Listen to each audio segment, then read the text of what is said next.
أعوذ بالله من الشيطان الرجيم بسم الله الرحمن الرحيم الحمد لله الذي خلق السماوات والأرض وجعل الظلمات والنور ثم الذين كفروا بربهم يعدلون وصلى الله وسلم على سيدنا محمد قطب الأولياء وطاووس الأولياء وعلى آله وصحبه أجمعين اللهم بارك لنا في شيخنا وآتيه كل خير سلك منه سيدنا محمد عليه الصلاة والسلام واحفظه من كل شر استعاذ منه سيدنا محمد عليه الصلاة والسلام وأمنا تحت بيهته وهو راضي عنا آمين يا رب العالمين. أما بعد رب اشرح لي صدري ويسر لي أمري واحلل عقدة من لساني يفقهوا قولي. Et nous revenons une fois de plus avec le commentaire des Hikam du Cheikh al-Mashhour, Sidna Ibn Ata'illah Sakandari. Nous avions commencé effectivement une série sur le commentaire des Hikam al-Ata'iyya. Donc cette hikmah qu'on va commenter aujourd'hui sera la deuxième, Inch'Allah, de la série. Et donc nous voulions juste préciser un point avant de continuer. C'est que eh bien, le mourid dans cette tariqa Karkariya, quand il prend la bay'a avec Sidi Cheikh et qu'il fait le zikr comme le Sidi Cheikh lui a demandé, eh bien Allah lui donne l'essence, aussi bien par l'enseignement de Sidna Cheikh Mohamed Fawzi al-Karkari, mais aussi par le biais du zikr.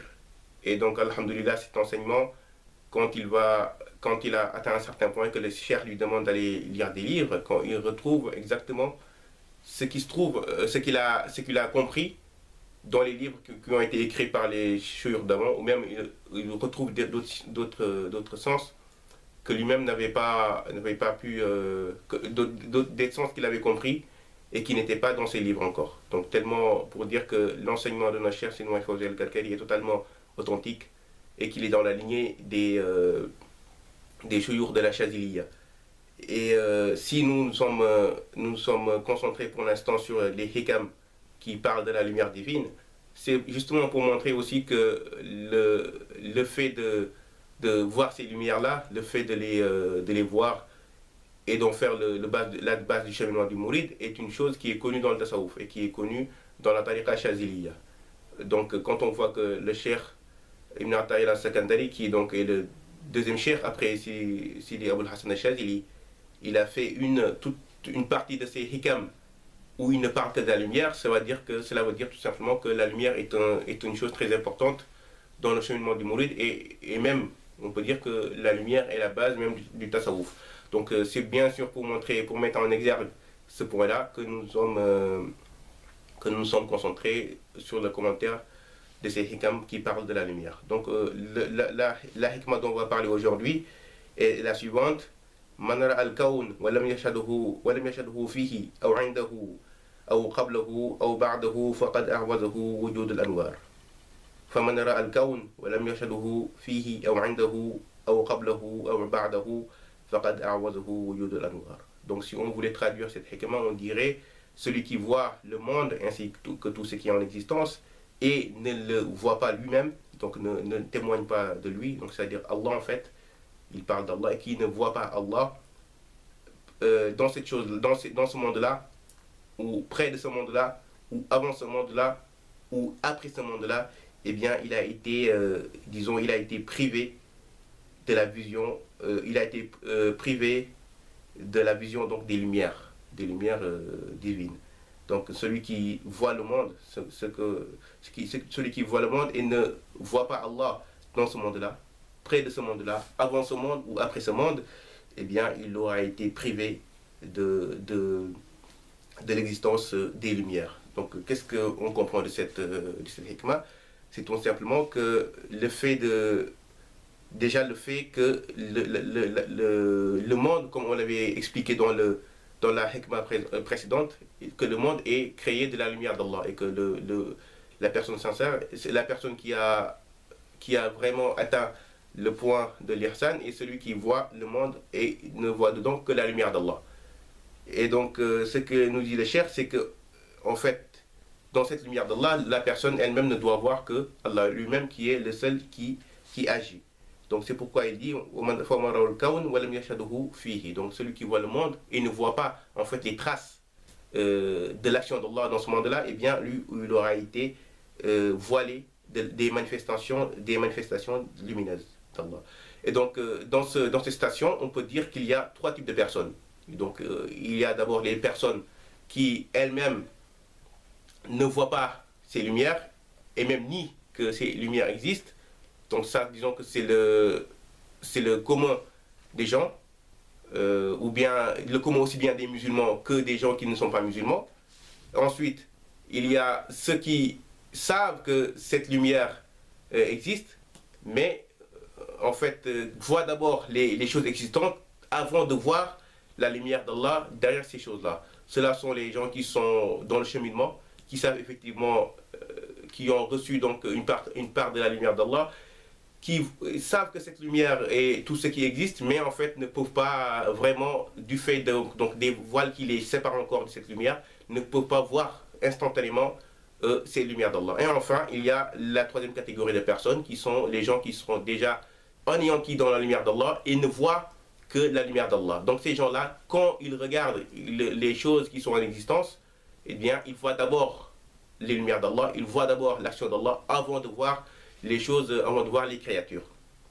Donc quand on parle des personnes de la première catégorie, c'est-à-dire ceux-là qui nient l'existence des lumières ou même ne se rendent même pas compte de l'existence de ces lumières-là, eh bien cela on peut dire que Allah a parlé d'eux dans le Coran en disant وَالَّذِينَ كَفَرُوا أَعْمَالُهُمْ كَسَرَابٍ بِقِيعَةٍ يَحْسَبُهُ الظَّمْآنُ مَاءً حَتَّى إِذَا جَاءَهُ لَمْ يَجِدْهُ شَيْئًا فَوَجَدَ عِندَهُ فَوَفَّاهُ حِسَابَهُ. Donc ceux-là sont les gens qui en fait agissent en pensant que c'est eux-mêmes qui agissent, que leur action est le produit en fait de leurs efforts, que leur action est le produit de ce qu'eux-mêmes ils fournissent. Eh bien Allah leur dit que eh bien, le jour de la résurrection, ils viendront, mais qu'ils ne trouveront que celui qui a toujours agi n'était tout simplement que Allah. C'est lui qui a toujours agi par leur biais ces créatures-là. Mais quand même, il leur donnera leur récompense, ou bien soit leur récompense, soit bien sûr le châtiment, du fait que Allah, il dit dans un autre verset du Coran, ما أصابك من حسنة فمن الله وما أصابك من سيئة فمن نفسك. En disant que ces gens-là, si vous agissez, ceux-là qui sont donc les gens de cette première station-là, si vous accomplissez une chose qui est bien, eh bien, cette chose vous reviendra.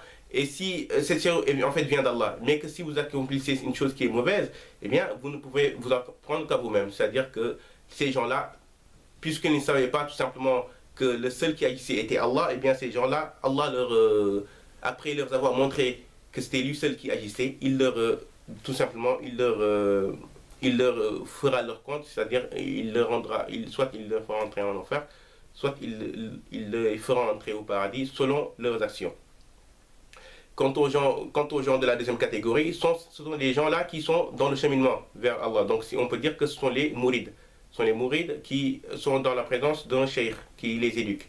Donc ces mourides là, leur médicament pour arriver à la station où ils ne contemplent que la lumière d'Allah avant de voir les choses, c'est comme notre cher Sidi Mohamed Fawzi al-Kadkari nous l'a expliqué, c'est que le mouride doit essayer de développer ce qu'on appelle al-zawq, c'est-à-dire le goût spirituel.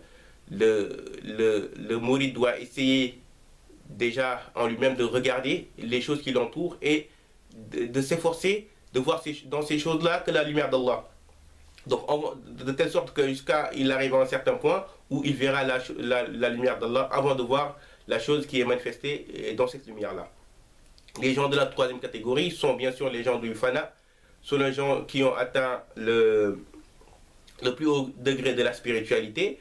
Et c'est les gens-là qui, eh bien, Allah dit, qui disent quand ils voient une chose ou bien quand ils font une chose, kullu min indillah. Donc eux, ils renvoient toute l'action et tout ce qu'ils font et tout ce qui se passe à Allah tout simplement. Donc ce sont les gens-là qui ont accompli ce maqam du tawakkul complet. Et dans un hadith qui est rapporté par l'imam al-Bukhari, le prophète alayhi salatu wa salam nous dit que les gens, il y a parmi sa communauté des gens, 110 000 personnes qui auront accompli le maqam complet du tawakkul et qui entreront au paradis sans jugement ni châtiment. Donc quand on voit ce hadith, comment on le comprend en fait, comment il devrait être compris dans sa réalité, c'est que ces gens-là sont des gens qui ont été totalement éteints dans la lumière d'Allah et renvoient toute l'action à Allah tout simplement. Donc eux, ils ne se trouvent même plus comptables de ce qu'ils font ils disent tout simplement Kullun min indillah. Donc ces gens-là, Allah, par reconnaissance, les fera d'abord entrer au paradis en premier, du fait que eux, sans absolument aucun hissab, dire sans rendre des comptes, tout simplement parce que eux, ils ont déclaré que Kullun min indillah, que toute chose venait d'Allah. Donc dans un autre hadith, qui est rapporté par l'imam Ahmed dans son Mousnad, le prophète alayhi salatu wassalam nous décrit ces personnes en disant que c'est des gens dont le visage est aussi lumineux que la pleine lune, que Qamar al Badr. Donc ici, bien sûr, il est fait mention de la lumière que les mourides de la tariqa al-Karkariya voient.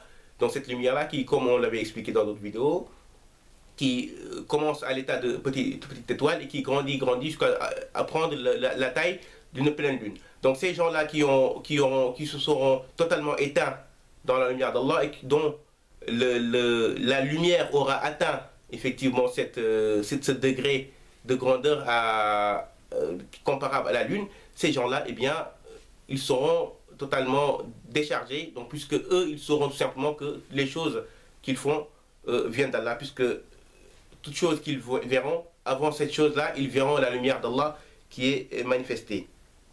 Donc on peut dire ici, un autre point qu'on voudrait soulever, c'est les versets dont on a parlé, Ma kullun min indillah et Ma asabaka min hasanatin fa min Allah ou Ma asabaka min sayyatin fa min nafsik, sont des versets qui sont consécutifs dans la même sourate, dans la sourate An-Nisa. Donc quand on regarde ces versets d'un premier coup d'œil, on pourrait penser qu'il y a une contradiction. Mais subhanallah, bien sûr qu'il n'y a pas de contradiction dans le Coran. Plutôt, c'est que Allah, dans le premier verset, il parle à une certaine catégorie de personnes, c'est-à-dire les gens de l'Ihsan. Et dans l'autre verset, il parle plutôt des gens de l'islam, c'est-à-dire les gens qui n'ont pas encore atteint le maqam de l'islam, de l'Ihsan. Donc là, on voit qu'Allah même, il fait une différence entre les gens.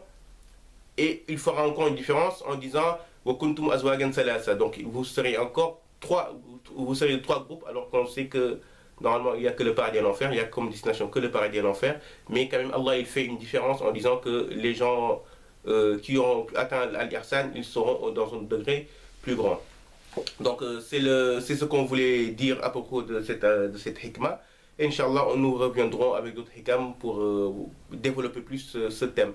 سبحانك اللهم وبحمدك أشهد أن لا إله إلا أنت أستغفرك وأتوب إليك آمنت اللهم لا تزغ قلوبنا بعد إذ هديتنا وهب لنا من لدنك رحمة إنك أنت الوهاب ربنا اغفر لنا وللذين سبقونا بالإيمان ولا تجعل في قلوبنا غلا للذين آمنوا ربنا إنك رؤوف رحيم سبحان ربك رب العزة عما يصفون والسلام على المرسلين والحمد لله رب العالمين.